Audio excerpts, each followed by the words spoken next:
Guys, another property tayo dito sa South Plains, no? Dito sa may Barangay Sabang, Dasmariñas, Cavite. Along Aguinaldo Highway lang po ito. Okay, so kanina nung papasok po tayo, pinakita natin yung gate, pinakita natin yung main road, at hanggang sa makarating po tayo dito sa location na to. Okay, guys, eto, mura din to.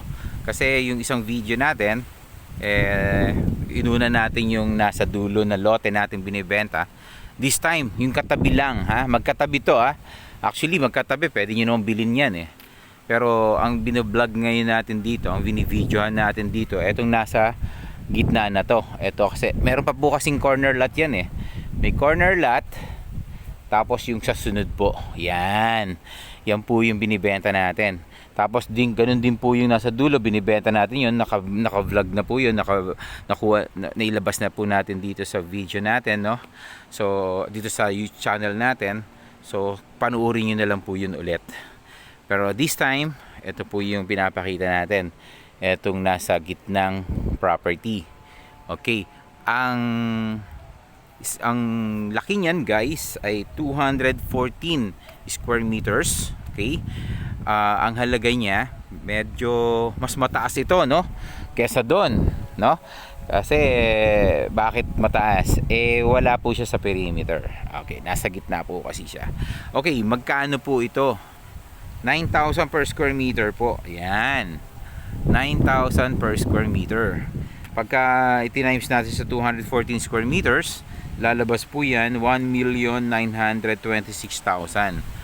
1,926,000 pesos. Ayun. Okay, so may difference na 1,000 per square meter, no? Kasi yun nga naman ay perimeter. Ito naman po ay nandito sa inner na siya. Okay. Wow, guys, sa video ko na una, sinabi ko na po yung open na yon ay i-close po yun, no? I-close. Kumbaga, meron po siyang bakod. Itutuloy pa ho yung bakod na yon, yun. O, puntahan natin, ha. Ayan, o. Yung bakod na putol na yan, itutuloy pa yan, i-close pa po yan. Kaya wag po kayo mag-alala kung kukuhanin nyo po itong property na to, talagang maganda at tahimik po rito sa lugar na to. Guys, yung likod nito, nung lote na to, hindi na yan bahay, hindi na yan lote, no? Yan ay magiging park. So, may park po sa likod.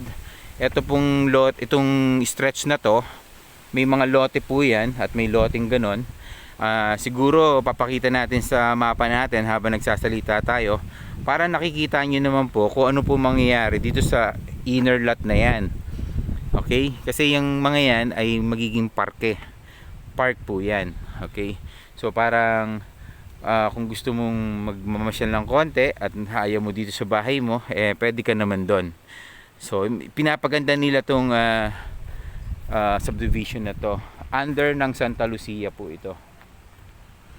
Okay? So ganun din, guys, no? Kung meron po kayong tanong at gustong nyo ma-avail to, pag-usapan po natin. Tawag po kayo sa mga numbers natin dyan sa description box. At dito po sa pinakamismong screen, meron tayo yung naka-flash. Okay? So hintayin ko po yung tawag ninyo. At huwag nyo kalimutan na mag-subscribe sa channel po natin. At i-click nyo na rin yung ating notification bell para nano-notify pa po kayo sa mga bago pa nating video na ipapakita. Okay, so ito pong nasa harap nitong lote na to ay wala pong kapitbahay dito.